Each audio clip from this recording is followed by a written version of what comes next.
Bodeli public hospital ટ્રસ્ટમાં કરોડોના ઘોટાળા સામે એફઆઈઆર.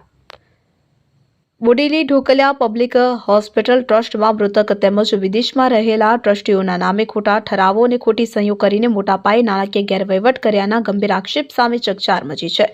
ફરિયાદી નીતિન ચોકસીની અરજી પરથી કોર્ટના આદેશ બાદ બોડેલી પોલીસ સ્ટેશનમાં ભારતીય ન્યાય સંહિતા 2023 મુજબની ગંભીર કલમો હેઠળ એફઆઈઆર નોંધાઈ છે. આરોપીઓ પર હોસ્પિટલની આવક, દાતાઓના ફંડ, મશીનરી, દવાઓની ખરીદી તથા ટ્રસ્ટની મિલકતના વેચાણ, ભાડામાં કરોડોની ઉચાપત કરવાનો તેમજ વિદેશી એફસીઆરએ દાન છુપાવવાનો આક્ષેપ છે. એફઆઈઆરમાં પ્રમુખ કંચનભાઈ પટેલ સહિત કુલ 5 ટ્રસ્ટી આરોપીઓના નામ ઉલ્લેખાયા છે. એફઆઈઆરમાં ઉલ્લેખિત મુખ્ય આરોપીઓ નીચે મુજબ છે: કંચનભાઈ મણીલાલ પટેલ પ્રમુખ, રજનીકાંતભાઈ રસિકભાઈ ગાંધી ઉપપ્રમુખ, ઈશ્વરભાઈ મણિભાઈ ઠક્કર મંત્રી, બાબુલાલ ચીમનલાલ પટેલ સહમંત્રી, શાંતિલાલ ત્રિકમભાઈ પટેલ ખજાનચી, જ્યારે અન્ય અજાણ્યા લોકોની ભૂમિકા પણ તપાસાશે. કેસની તપાસ પોલીસ ઇન્સ્પેક્ટર વિનોદભાઈ ગાવિત કરી રહ્યા છે. અશોક ઠક્કર, બોડેલી. બોડેલી ઢોકલિયા પબ્લિક હોસ્પિટલમાં એક જાગૃત નાગરિકે ફરિયાદ નોંધાવી છે. ખાસ કરીને ઉચાપત થઈ હોય તેવા આરોપો અને કેટલાક મૃત જે ટ્રસ્ટીઓ છે છતાં પણ ચાલુ રાખેલા છે એવા એ પણ જે ફરિયાદ છે તેમાં રજૂઆત છે. શું છે સમગ્ર મામલો? તેમાં છોટાઉદેપુર જિલ્લાના બોડેલી ખાતે આવેલી બોડેલી ઢોકલિયા પબ્લિક હોસ્પિટલ એટલે બોડેલી અને જિલ્લાની સર્વશ્રેષ્ઠ આરોગ્ય સંસ્થા છે. આ સંસ્થાનું ફાઉન્ડેશન સર શ્રીમંત સરકાર ગાયકવાડ શાસનમાં નખાવેલું.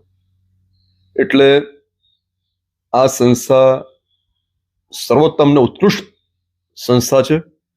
પરંતુ કેટલાક સમયથી આ સંસ્થામાં ગેરવહીવટ ચાલતો હતો અને એના સંદર્ભમાં હોસ્પિટલના પૂર્વ ટ્રસ્ટી રહેલા નીતિનભાઈ ચોકસી ઉર્ફે બાબુભાઈ ચોકસીએ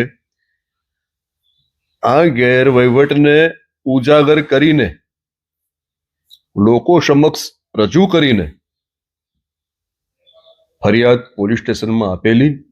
પરંતુ દુર્ભાગ્યવશ પોલીસે આ ફરિયાદનો સ્વીકાર નહીં કરેલો અને બાબુભાઈએ નામદાર બોડેલી કોર્ટમાં જવું પડ્યું આ ફરિયાદ દાખલ થાય તે હેતુ. અને સદભાગ્યે સત્ય પરેશાન થાય પણ પરાજિત ક્યારેય નહીં. એ સંદર્ભમાં નામદાર બોડેલી કોર્ટે બાબુભાઈની આ ફરિયાદ દાખલ કરવા માટે બોડેલી પોલીસને હુકમ કર્યો અને ગઈકાલે 8 ડિસેમ્બર 2025ના રોજ બોડેલી પોલીસે બોડેલી ઢોકલિયા પબ્લિક હોસ્પિટલના કહેવાતા જે આ 4-5 ટ્રસ્ટીઓ છે, કંચનભાઈ પટેલ સહિત એમના જે 3-4 જે એ મળતિયા છે, એમની સામે ફરિયાદ દાખલ કરી અને ફરિયાદ નામદાર કોર્ટના હુકમ મુજબ થઈ છે. એટલે ખૂબ સોલિડ ફરિયાદ છે. અપેક્ષા એવી રાખીએ કે આમાં ગેરવહીવટ પકડાય અને આપના માધ્યમ દ્વારા હું પોલીસ વિભાગને પણ વિનંતી કરું છું કે આમાં ચોક્કસ તપાસ કરવામાં આવે અને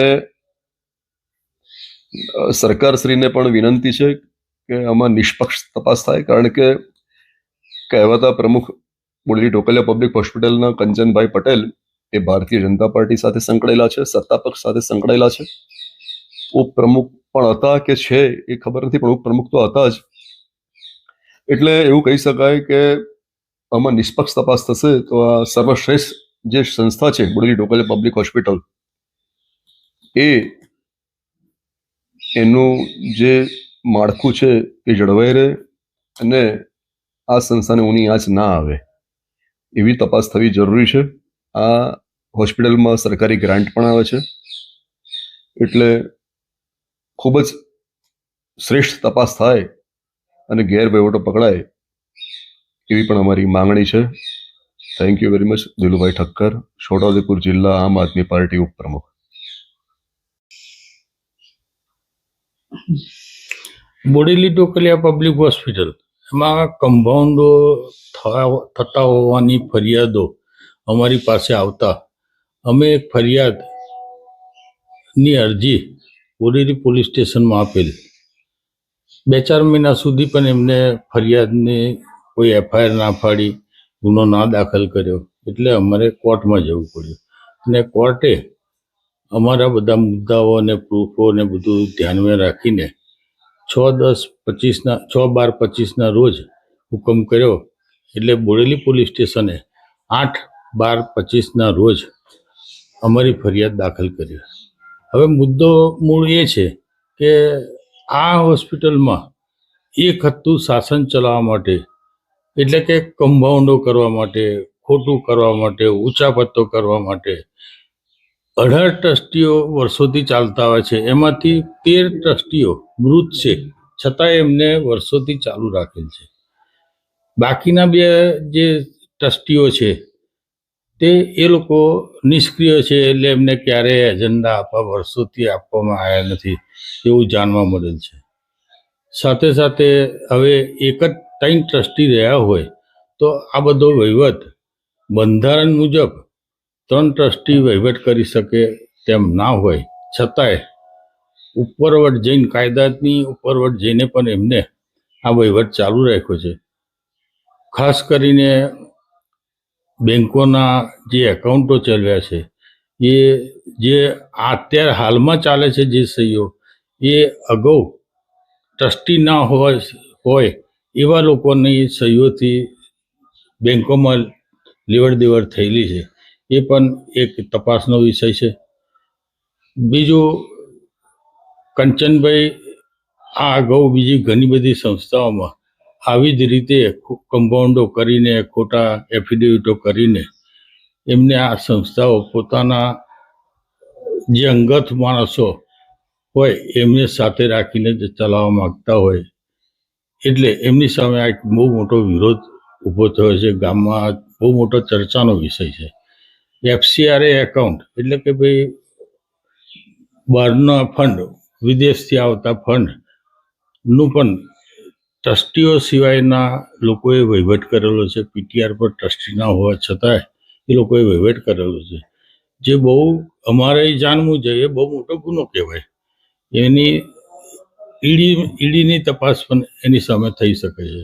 તો અમારી પોલીસ ખાતાને પણ એક વિનંતી છે કે આ બધા મુદ્દાઓ ધ્યાને લઈ ઈડીને પણ જાણ કરે કે જેથી FCR એકાઉન્ટમાં શું કમ્પાઉન્ડો થયા છે વર્ષોથી એ પણ બહાર આવે. અને જો બહાર આવશે તો અમારા મતે અને લોકવાયકા મુજબ કરોડો રૂપિયાનું કમ્પાઉન્ડ થયેલું એવું અમે જાણવા. હાલ અને કોની સામે ફરિયાદ નોંધાઈ? વાર્ષિક 1.5 કરોડની ગ્રાન્ટ આવે. હા, આ સાથે સાથે આ સંસ્થાની અંદર વાર્ષિક 1.5 કરોડ ઉપરની ગ્રાન્ટો આવતી હોય છે.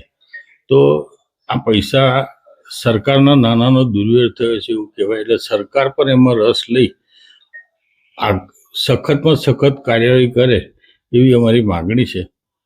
આમ અમે જે ફરિયાદ કરી છે એમાં મુખ્ય આરોપી કંચનભાઈ મણિભાઈ પટેલ, જે જિલ્લા ભાજપના ઉપપ્રમુખનો હોદ્દો ધરાવે છે. બીજા છે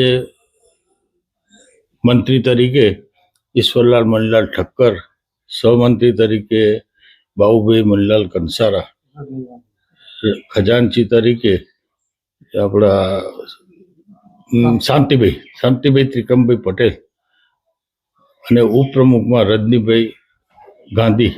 આ લોકો હોદ્દાઓ ધરાવે છે અને એમને જુદી જુદી બેંકોમાં, જુદા જુદા એકાઉન્ટમાં, સંસ્થાના જુદા જુદા એકાઉન્ટમાં ખોટી રીતે સહીઓ કરેલી છે.